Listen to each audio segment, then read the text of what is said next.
The next speaker is Prachi Patel with the title Neural Modulation to Direction and Speaker in Spatial Multi-Talker Speech Perception. Prachi is a first-year PhD student with Professor Nima Mezgarani at Columbia University. She studies the cortical encoding of spatial speech and music using intracranial recordings in humans.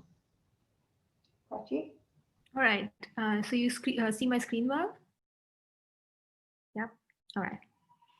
So today I'm going to talk about how the brain is modulated when the listener attends to a direction of a talker versus when the listener attends to the pitch, for example, of the talker. Um, so up until last year, we were able to attend poster sessions in person where we could focus on the presenter's voice, regardless of the crowd in the background. And if we get bored, like my sister over here, we could switch our attention to the neighboring speaker. We could listen to their voice as well as their content. So the questions I'll be addressing today are what is the representation of spatially separated multiple talkers in the brain? And how attention to direction of the talker versus attention to the voice of the talker modulates the brain responses. So to answer these questions, we recorded intracranially from 7 epilepsy patients, and the coverage in the brain included 32 electrodes in Hechel's gyrus, which is the primary auditory cortex over here, 25 in planum temporal, which is this intermediate region over here, and 53 in STG, which is the higher order auditory area over here. And for the analysis, we look at the high gamma response of these recordings.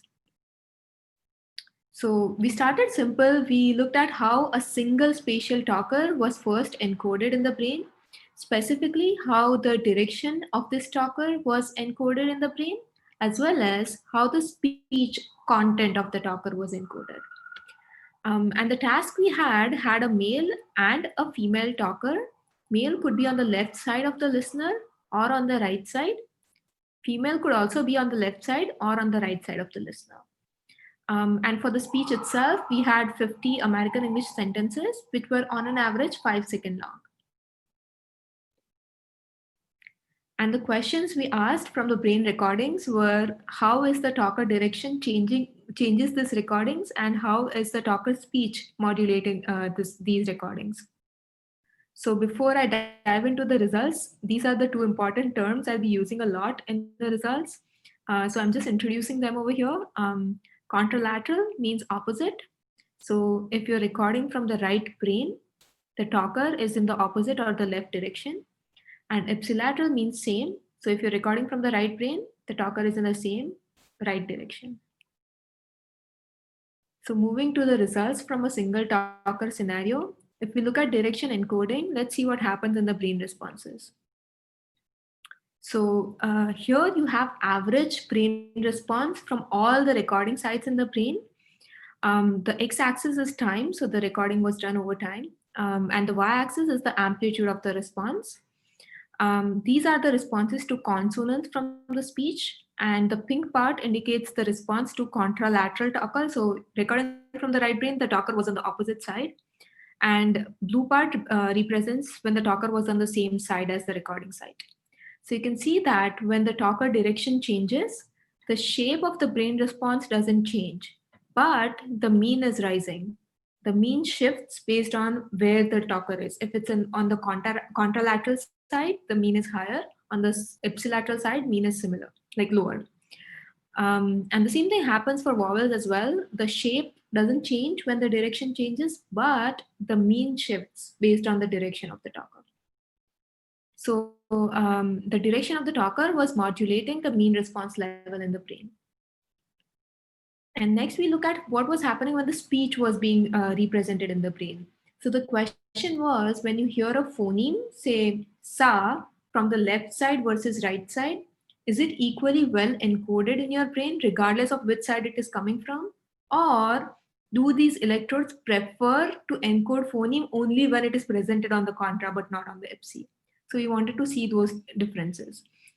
And in the results, we find that the phonemes are equally well encoded in the brain, regardless of the direction of the talker.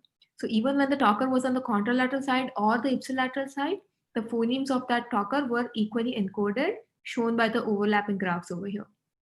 So the neural encoding of phonetic features was unaffected by the talker direction. So these are like the two main findings from the single talker scenario, where the direction of the talker was changing the mean in the brain, and the neural encoding of phonemes was equivalent regardless of the talker direction. So moving to a more complex multi-talker scenario where you have a male and a female simultaneously talking, but they're separated in space.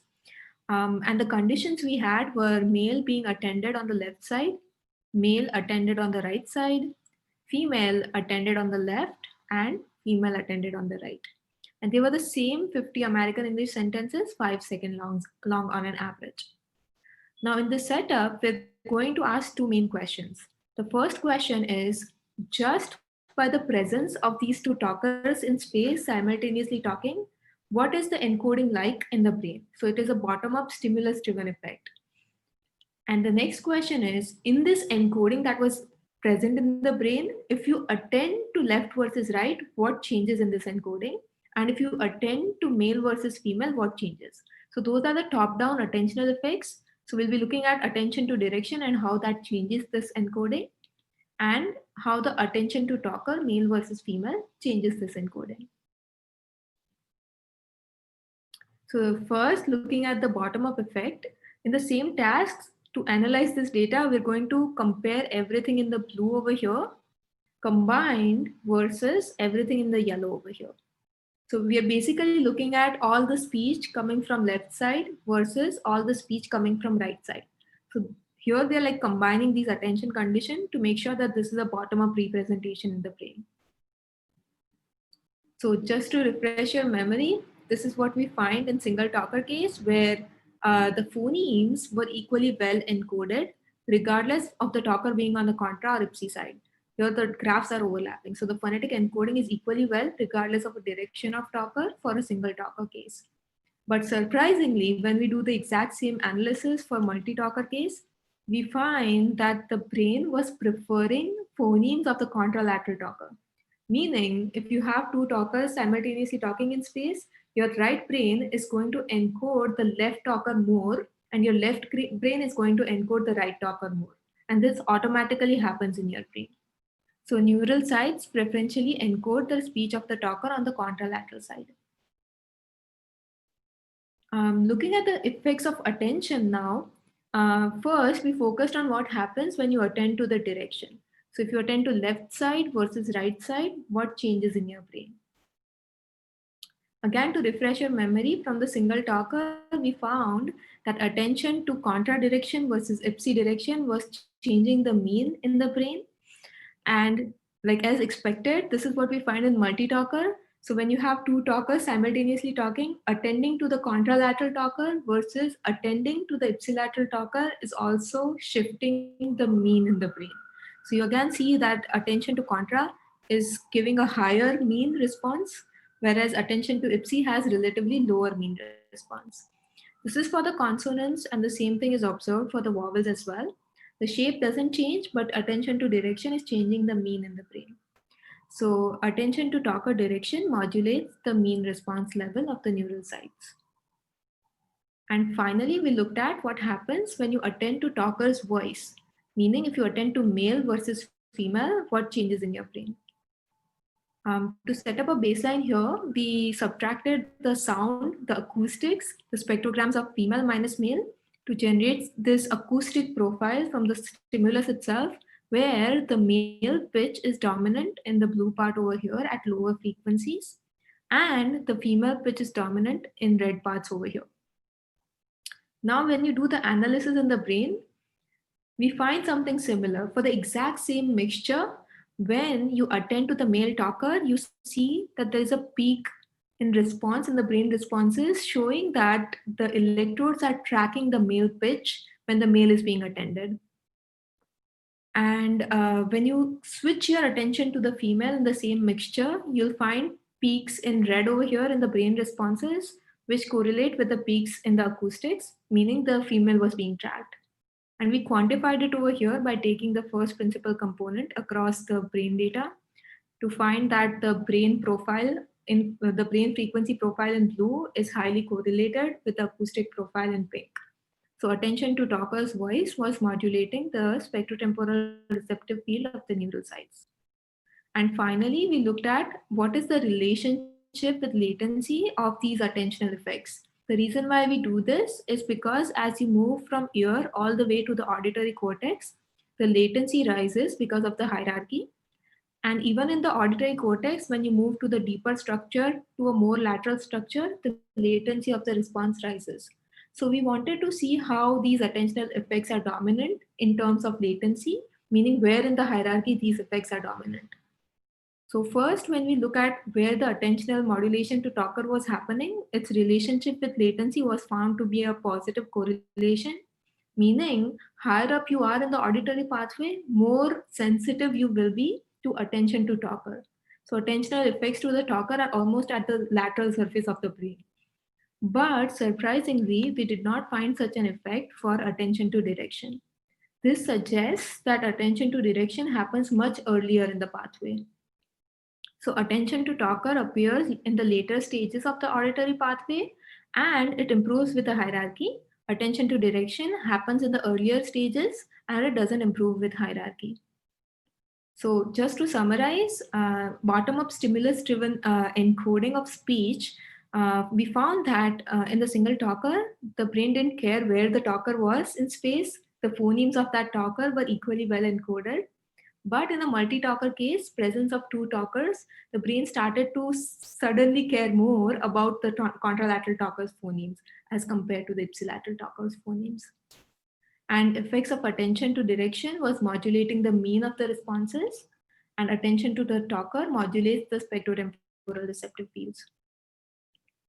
And I want to thank my lab members, specifically my advisor, Professor Nima Miskarani, our clinical team for this beautiful brain data, Dr. Ashish Mehta, Dr. Jose Herrero, and Dr. Stefan Bical, and my peers from NAPLAB for their discussions and feedback on this work.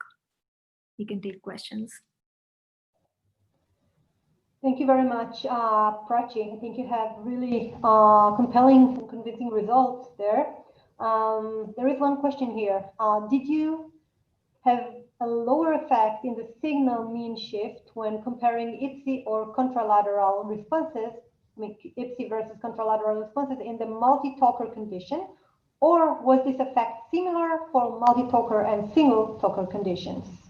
That's a very good question. I find that the effect was, like in terms of values, it was smaller in multi-talker as compared to single talker. But if you look at correlation of all the electrodes, how they were performing in single talker versus multi-talker angle detection, there was high correlation. So in terms of values, they were smaller in multi-talker, but they were highly correlated based on how sensitive they were to direction of a single talker.